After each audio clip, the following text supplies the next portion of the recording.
So I'm the CEO and founder of a company called Kerika. This is not a demo of Kerika, although some people think that it is. I will reference it because Kerika addresses this problem, but I hope I don't end up trying to make this a sales pitch to you. That would be kind of rude of me, I think. Okay, I think the first question anyone asks is, why am I here? Why bother?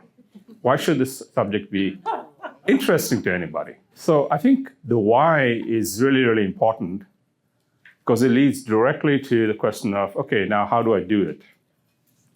So I'm going to give you a few reasons. Because this doesn't work. Which end of that hall do you suppose the bathrooms are located? You got to really hope there's more than one. So this was a bright idea by a Swiss bank to create the largest trading room in history. And they did this, I think it was in the late 90s or early 2000s, like right in the frenzy of the dot-com boom. Everyone was thinking real big. A couple of years ago, this is what it looked like. Oh, it's not a couple of years ago. I meant a couple of years later. Oh. Right? Like that earlier picture was the peak, which they hit right away, and then it was all downhill. Because, the idea that you can cram, I don't know, a few hundred people into what is virtually one large workspace, it turns out that isn't doable and certainly is not scalable. And in fact, you have scaled beyond what you should have done, right? So as we think about how organizations inevitably grow, we have to think about where we're going to put everybody, right? And there's always some tension between, are you in the main building or the nearby building or the satellite building or like in another town? Because there is some anxiety, which is understandable, I think, that if I'm really far away from the director of my agency, there's a correlation between that and me being of any importance to the agency. It's an unfortunate one, but that exists. So everyone wants to be in that one big room where the director is. Can someone tell me where this picture was taken? Mercer? The Mercer mess. It is a perpetual traffic jam that has its own name. You can Google it, Mercer mess, and you'll see this. This is Mercer Street in Seattle. People would like to leave, go north, go south, go anywhere but leave the city. You guys know what this is about. Yesterday I came in really bright and early to get here at 7, and it was a beautiful sight coming down I-5. On the other side, there are all these sparkling diamonds of headlights, this magical carpet, and I thought, that looks really nice. But they say beauty is in the eye of the beholder, and I was beholding from the other side of the highway. And I might have found the whole experience less joyful if I was sitting inside one of those shining points of delight, right? So this is not scalable. And certainly Seattle and Bellevue, and maybe even places around here, Tacoma certainly, have hit and gone through that, what should have been a natural barrier. Here's a more positive reason. This is somebody I've known as a customer and user for a few years. And this is her with her first baby. And by the way, on our website somewhere, or on YouTube somewhere, we have a beautiful video that we shot at the same time that we made this video about what her experience was like and how she was able to have a very different kind of maternity leave than people before her had. So I see a lot of ladies in the audience. Many of you may have gone through maternity leave. Yesterday I was speaking to two people about this thing, and one was older, so she took a maternity leave of 6 years by basically quitting her job. The other one took a maternity leave of 1 week because her boss wanted her back in the office. So neither of those two are really maternity leaves. 1 week isn't a leave, and 6 years, basically a change of career, is not a leave either. when I started work in the 80s, that was considered totally acceptable, right? I mean, we were all slaves to the organization. And I, for one, am really in favor of the millennials pushing back on the idea that their lives have to be controlled by the employers, right? So this is a reality you may have faced personally, and certainly your colleagues are going to have to deal with as well. They cannot be in the office with you all the time. So what should they do? Should they quit and come back after 6 years? Should they handle the birth in 1 week, which seemed the two scenarios that I saw yesterday? Well, I don't think either of those two work. So that was my why. And I want to now segue a little bit into the lean model. Lean, you got to remember, came from manufacturing, right? And in manufacturing, it's all about synchronicity. Can I get done with something just when you are ready to pick it up? Can that person get done and then hand it off? It's like an industrial ballet that you're trying to have of hundreds of people on the ballet, right? Where everything is perfectly aligned, perfectly synchronized. I see a couple of nods anyway, I'll go with that. And this is what old school lean was trying to deal with. So old school lean was all about, okay, everyone's coming here and they're doing this one thing. We need to move that assembly line as well as we can. And so that also made sense in old school white collar work, right? You put lots of people in a room. They did essentially the same thing. And it was all again about, the assumption was we're all working at the same time in the same place. So traditional teams and traditional project management, that whole thinking has been about a few assumptions baked into it. A traditional team is one team. It has clear edges. You're either in the team or you're not. A traditional team usually has one purpose. So everyone's working on this one thing. It most certainly has one location, and it has one work day, whatever that is, 9 to 6 or 8 to 5, whatever it is. But everyone does the same thing in the same place, in the same time. So this might be what a traditional organization looks like. You have some work that's going to get done in Olympia, Project A, with all the folks there. Some work that needs to get done out of Yakima, Project B, those folks are in Yakima, right? So it's like really neat stacking of Lego blocks, in a sense. The problem is knowledge work, which I think you're all doing because no one's showed up in overalls. Knowledge work is fundamentally asynchronous. Knowledge work is fundamentally not synchronous. But we are trying to do lean like they did it on the factory floor. But you're not on a factory floor. So yes, you can take lessons learned from the factory floor, but while remembering that you personally are not on a factory floor. Knowledge work today is separated by two factors. It's separated by time and by distance. So what I want to talk about is understanding that there's a separation exists, understanding what the consequences of the separation are. Like, what does it mean to be separated by distance? Separating by distance could simply mean Olympia to Tumwater or Olympia to Seattle. Separating by time means you have to work with somebody on the East Coast.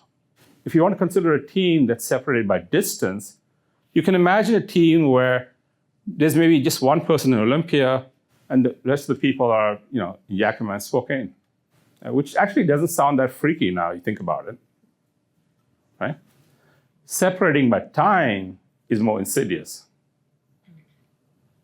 Let's consider somebody who lives close to work. That's when they come into work, maybe, if they get up earlier than I normally do, right?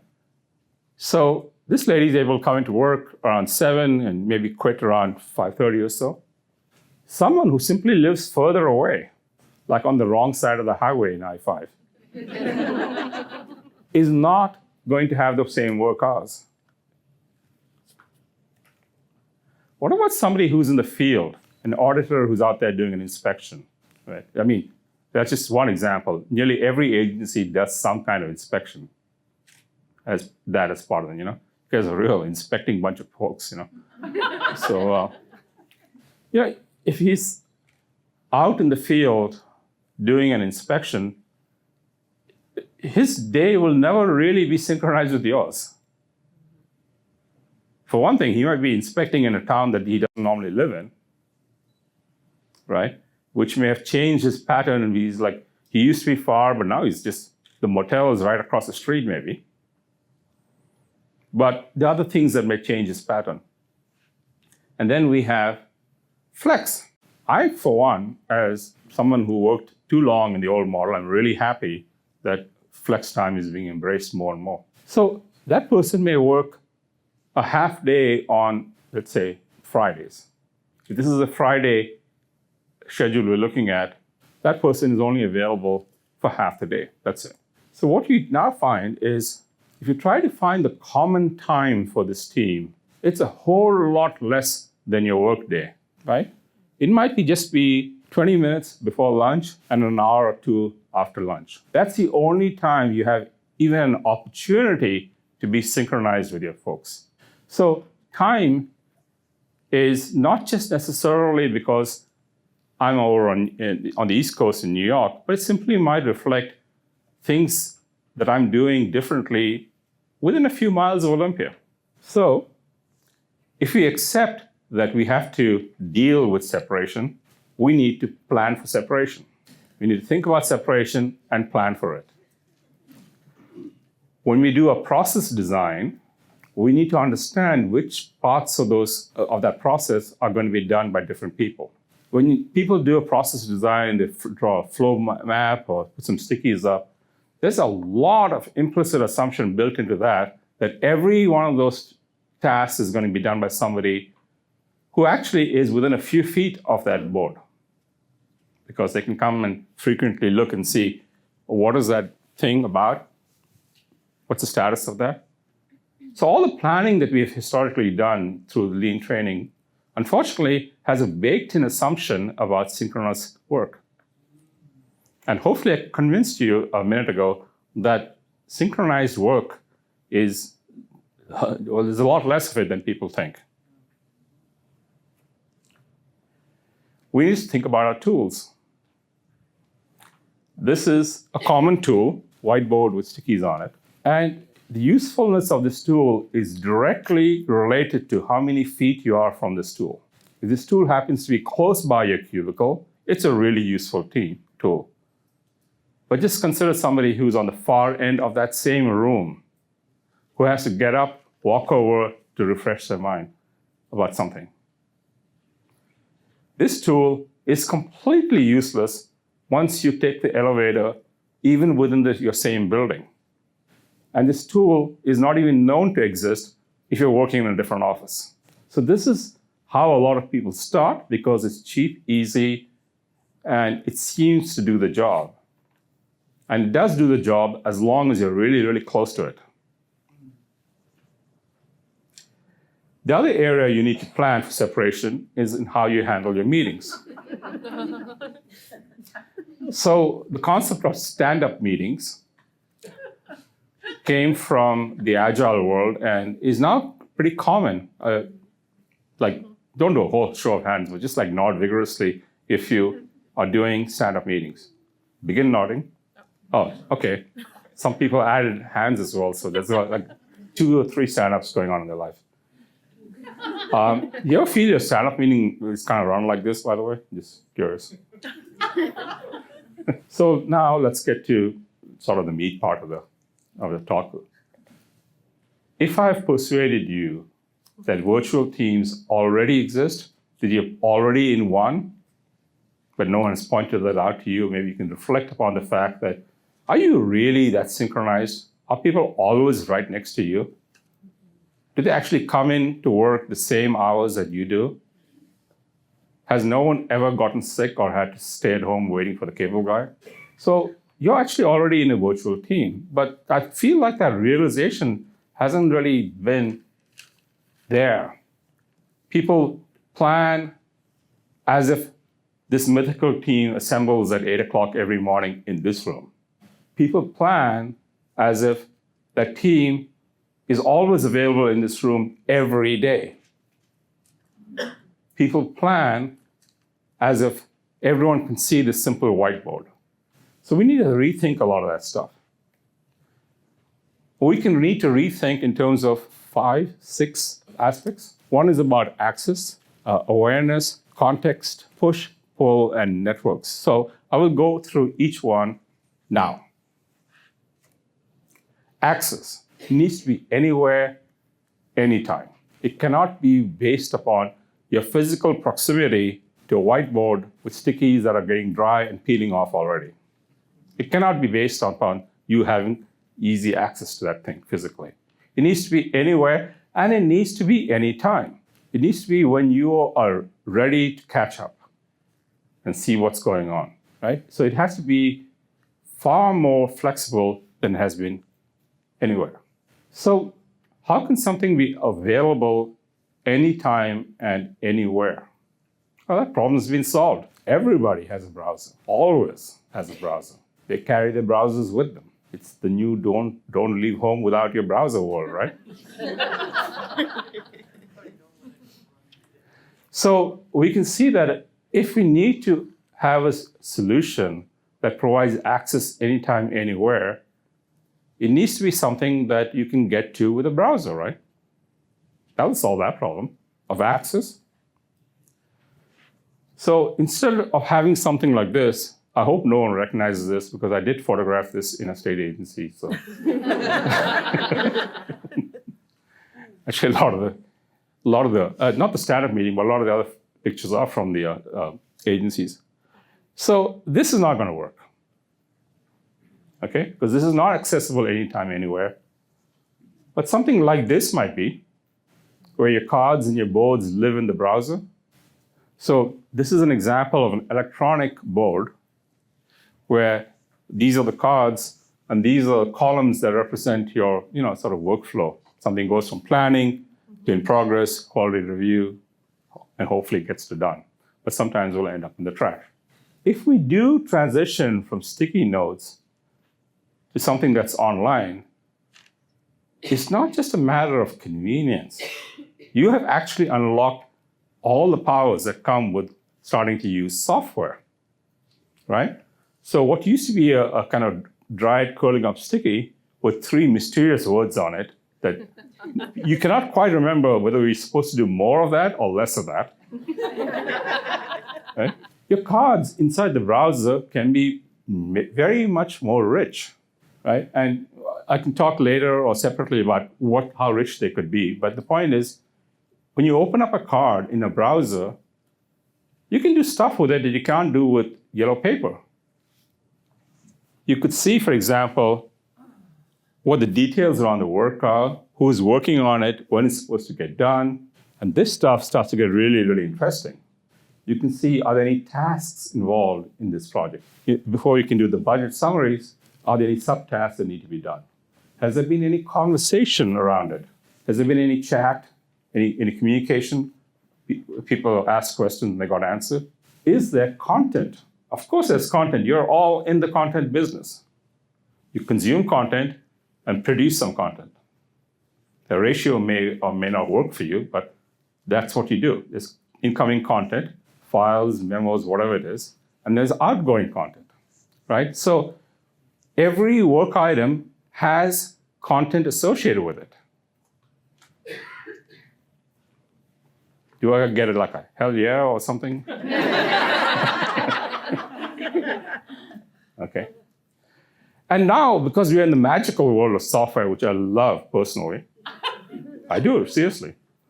There's a lot of sarcasm, but not when it comes to software. That is a holy subject. For example, now when I open up this card, which already has a better title than what we'd have on a sticky, I can actually see some details around the work, right? So now I've been given this task, this job, I pick it up, and I can see some detail around it. Let's talk next about awareness. Awareness is knowing what's going on. There are 2 aspects to it. One is it should be fast, ideally real time. So if somebody did something, if you're waiting for it, if you're looking for it, you should see that without any further delay, right? And it also has to be what I would call overarching. Let's talk about the first part. let's say I was looking at this card. Can I know if anything has changed on it? And this is an example where like a lot has changed on it. So a system like that should be able to alert you to saying, yes, this card is still in progress, but did you know there's like all these messages that you haven't read about it? That somebody's added attachments, maybe some videos or YouTube links or Wikipedia links, whatever it is, Washington Code references. And the other aspect of awareness also needs to be overarching. I will willingly bet all the money I have in my wallet right now that there's not one person in this room who works only on one thing. Anybody want to get up to, I think, possibly $100? You can challenge me. I will challenge you right back, though. Okay? The reality is we work on more than one thing. And if these task boards were easy to use, we would be associated with more than one of these things, right? So now, whatever system, whatever tools you're using, need to help you step back when necessary and say, okay, I've got like 5 things going, 5 teams or boards or activities, projects that I'm working on. Can I step back and see what's due across everything? And stuff like, what matters? What needs my attention? What's overdue across every project that I have any role in? You know, what's high priority or critical, right? So this is what I meant about having a view that is overarching. Does that make sense? Okay. I have a feeling I'm losing some of you guys, but context.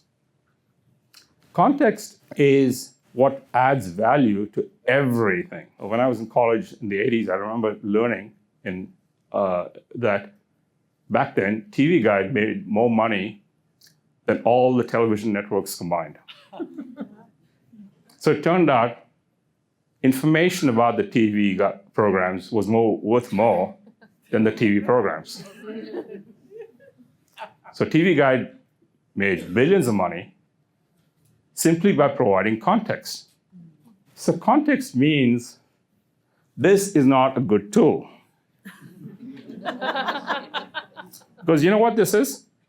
This is one gigantic sewer pipe running through every building into which everyone's thoughts about everything across every project is dropped into that sewer. And it's left to you to put a filter through the sewer every day to see whether there's any diamonds that you care about. Somebody, did anybody lose their wedding ring or something that I can make some value out of? But the problem is fundamentally the channel, you see. You have one email account. So everything that I want to say to you or about anything will come to that email account. Right? Maybe we should have our conversations in context. So if I need to talk to you about the legislative summaries work item, I should chat about it on the card. Because you know what the difference is? Now that my conversation is in that card, wherever that card moves, it takes with it the conversation history. Right? That's very different from work moving in the physical world and you trying to figure out which emails refer to it now. Because the subject matter line has changed. It's gotten way, way off topic with everyone replying on everything, right? So conversations need to be in context. And that's also true for content. If you are working with particular files or web links or SharePoint links that have to do with one work item, they need to be associated with that work item. So it's not okay for you to tell me, K is a shared drive. And if you go to K, you will find everything. And I do mean everything. Right? So content needs to be in context. Tasks need to be in context as well. So I think you get the idea on that. Next aspect that needs to change when you're dealing with virtual teams. You need to know the difference between push and pull and try to encourage pull wherever possible. So what's the problem with push? Push will inevitably come to shove. I'm going to show you. Push is when I say, okay, it's yours now, and I hand it to you. And she says, it's yours now, and hands it to you. And everybody just pushes stuff onto you. There's a big difference between all of us pushing work onto you versus all of this signaling that the work is ready to be picked up and you actively pulling the work. Because when you pull a work item, which means like take a card and put your name and face on it, that means you're actually taking ownership of that work. Me putting your face on it means nothing other than an expectation or understanding that you should probably do this work. And me putting a date on that is just me playing with dates. Not only should you do it, but I think you should get it done by tomorrow. Right? So when you move from push to pull, we're talking about a very fundamental shift. Any questions on that? Yeah?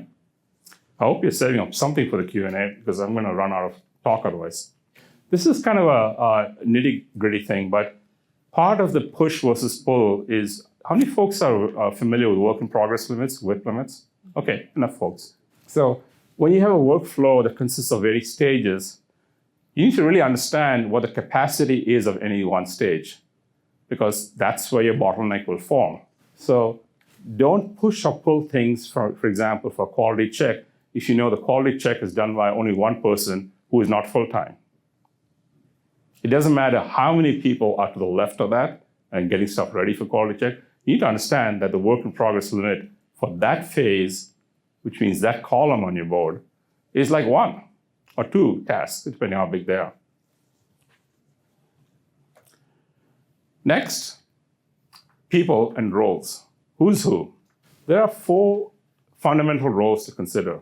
We have the organizers. And this is how they think of themselves.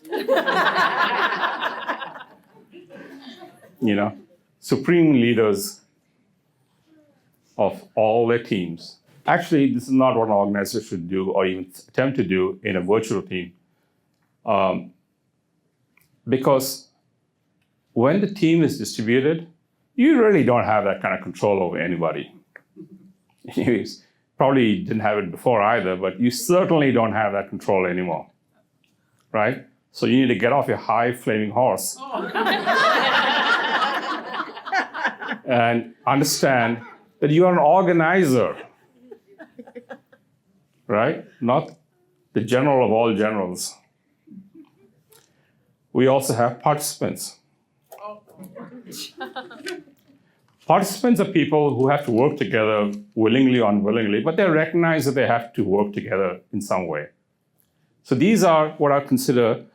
So earlier in the talk, I said something about a team having a defined boundary.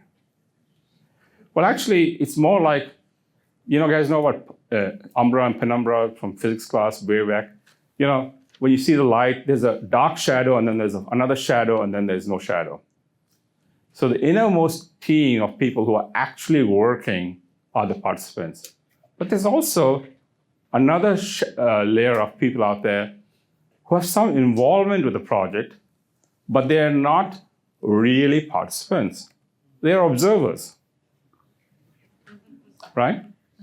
They're people who sort of show up for meetings, are watching, and so forth. And that might be perfectly okay, as long as you recognize that their role is that of an observer, not a participant. A typical observer would be a stakeholder who has an interest in your project, but is not actually involved in producing your project. They want to know where things are so that they can set their own expectations. So they need to be able to have that same real-time view, anywhere, any place, as those who are doing the work. But they probably should not be allowed to go in and mess with the board, because the involvement is so sporadic, even seemingly random, that you don't want them to come and say, oh, yeah, this looks pretty good. You know, maybe it should be ready for QA. Let me just move it for QA. No. These are people, in Kerika's language, you would call them visitors. and the others we call team members. Team members and visitors are very different things. Finally, we have a category of people that really don't belong in it, right? Tourists are what I call people who just come, look at the wrong things, make themselves unpopular, and then leave, but then are replaced by others, right? The way to deal with tourists is to make it really easy for someone who has some curiosity about what you're doing to see what you're doing without creating any burden on the team. So these are really going to be low impact, no footprint tourists, right? I think this photograph is probably taken in Barcelona because I visited there. I think this is the old part of the city. And I can see why somebody wrote this. It is a beautiful part of the city, but it would be much better served if most people could get a lot of the value of Barcelona without necessarily all showing up on that same holiday weekend, Okay? Finally, we have to talk about networks. Networks is not something that's part of your traditional thinking, certainly not part of lean thinking. I've never heard a lean practitioner talk about networks. And networks are relationships, groups of people. Facebook's a good example, where the size changes and the shape changes. And they're very, very fluid. So you shouldn't plan for an organizational structure using the pharaohs as inspiration. The pharaohs could create pyramids knowing that that pyramid would never change except without the actual intervention, right? That's not how organizations really exist, not how you exist. You actually exist in this world. I'm once again willing to bet all the money I carry, not credit cards, the cash I carry in my wallet right now, to bet that you all have multiple things going on. And if you really thought about it, some of them involve strong connections with some people, some involve weak connections, and that keeps changing. A pyramid has no place in your work life. Instead, we need to start thinking about the idea that I got pulled into this project with you, I'm going to have a relationship, a connection with you, and hopefully the project will end soon, then I will naturally go away, or I may get pulled away to another project, in which case it will break faster than anyone expected, right? But what does that mean? It means there has to be no real cost, no time involved for me to set up that connection and then to tear it down when necessary. What am I contrasting this with? What is my idea of a pyramid in your life? SharePoint. You guys tried setting up a project in SharePoint? Yeah. How many people know who they have to call to set up a project in SharePoint? Right? So SharePoint is the old model. It assumes that if we are working on a project, it'll probably go on for years. So it says it's okay that it takes 6 weeks to set it up. Like, what's 6 weeks in 6 years, Right? That's not a network model at all.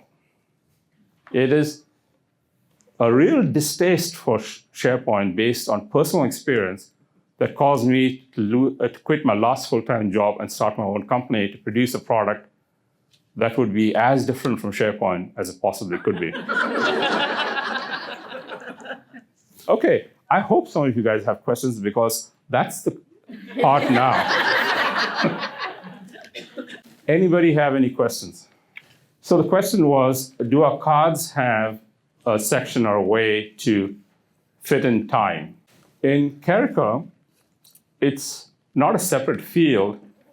People who do track estimates usually write that in the details part of the card, saying this card is estimated to take 2 weeks. If it needs to get done by 2 weeks, they use that as a due date. So everyone knows it needs to get done by due date, right? So that's normally how people use it in Kerika. for the summary of the question, I think it was, is there a way to embed a process inside a board like Kerika? Yeah, short answer is, oh yes. Because one of the things Kerika does, by the way, which other tools don't do, so I will kind of sing my praises on that, is you can create a template for how a process ought to be done. If you come upstairs later, I'll show you examples of that. For example, you may say, this is our best practice for onboarding new employees. All the way from making sure that somebody is there to meet them on their first day, to making sure that their office was set up before the first day, right? And there's a whole bunch of things. You can make those cards, right? And if there are forms that need to be filled out, you can attach them, or the links anyway, right? And you can make that whole thing a board, a template. A template is a board you can use as many times as you want. So you can just create that and say, this is our best process for onboarding new employees. So the next time anyone in our organization needs to onboard an employee, for example, they should just use our template. And they will get a pre-made Kanban board for them with all the basic work items and the basic workflow. That's a starting point. The templates don't, they're not like carved in stone, because you don't do anything in stone. But it just gives you a project, in a can, right? And those things have been very useful. And now I can actually say good things about Lean. Wrong place, wrong time, I know. But one of the things about Lean is that it really puts an emphasis on looking at how well you're doing, thinking about how you can do better. So let's say you have a process for onboarding employees, and you start to get feedback saying, you know what, this could be better if you added this one step, or this one step that you have, I don't know how long it's been there, but nobody does that. There's no need for it. What happens today if, as Lean practitioners, you find a way to improve a process? Most probably, you will have meetings and so forth, but the end product will be a memo that gets distributed. What happens to that memo? I don't know, right? In the best case scenario, it will replace something in a 3-ring binder in the right place. But with an online tool, especially one like Kerika, you could have that realization at any moment in time and just go in there and change it. And now you've improved your process for onboarding new employees. And the next person who comes along, the very next second later, as long as they're using the templates, they will always be using the best available process you have. So the publication time goes down to 0. The distribution time goes down to 0. Now think, how much more likely are you to do process improvements if there wasn't a lot of shovel work at the end of it to get it out there? How much more likely are you to do process improvement if you knew the effect of that improvement will be instant? A sub-second later, that is a new process, right? That's a great thing, I think, because you guys come here wanting to figure out how to improve your processes. You go back, you develop ideas, but I think in a lot of places, there's a huge burden afterwards. Like, okay, I've got this new process. Did I put it on the right place in SharePoint? Will anyone notice? Right? Is there another SharePoint site out there that is mostly like mine, which people are going to by mistake? Right? In any case, I would strongly encourage all of you guys to come back, because if you have questions that I cannot answer here, you need to seek the white wizard. I started thinking at a fundamental level, work is actually not a mechanical process. And tools like Microsoft Project, which had been around since at least the mid-'80s, they took a very mechanical view of the world. That I could smooth you around like little machines. You will come in at 8 o'clock tomorrow morning, right? You and everyone else. And the system would calculate how much output you could produce, but it had no room for the fluctuations that life produces. And it had no way of dealing with the very rapid change that we have in our lives, where something is really urgent today, right up to it, and you're not working on it, and now tomorrow there's a fire that no one expected, that you need to drop this urgent work and suddenly shift. We don't know how long you've been there, and you might be finished sooner, and then you're back. So that kind of rapid change, I tried doing that with Microsoft Project. And I found that I was spending the majority of my day just trying to get projects to accurately reflect what's going on. The most complicated project I did was in Europe. In 9 months from a standing start, 9 months we went from 3 people in a room to a stock exchange that worked across every European country, was fully regulated, and dealt with all stocks, and did so at I think 1/30th of the cost what we had done before.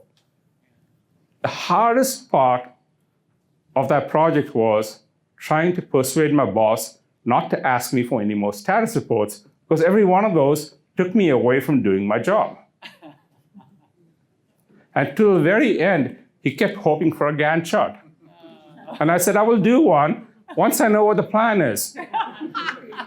But you want a stock exchange, and even the London Stock Exchange, the London financial regulator, didn't know how to regulate us because no one had proposed this kind of a thing. This is the first cross-border stock exchange. Right? We actually did launch that project. We did actually create a stock exchange that was accessible across the country, not the country, across the continent. And we did it 9 months, starting with 3 people in one rented room. Expanded to 250 people, and we managed to pull it off, but I could never create a Gantt chart for it. Okay, the first thing, to summarize the question, she has 9 project teams working for her, each with their project managers. They all got a lot going on. I think the first thing to do in that situation is recognize that you're not going to get that stability that you may have been trained to expect. If someone shows you a Gantt chart, at best, it was accurate at the very second it was printed. And so hopefully you pick it up right from the printer, read it, and put it right in the trash in the shredder after that. Because, its utility is already over. It has a very short lifespan. So understand that, right? Understand that your teams, your project managers are wrestling with all this change, right? So maybe be willing to move away from status reports. I run a company with people on 2 continents, and we have never produced a status report.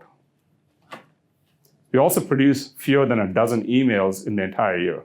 Because that kind of routine stuff where I just sort of push stuff onto you, hey, you might be interested, let me just email you.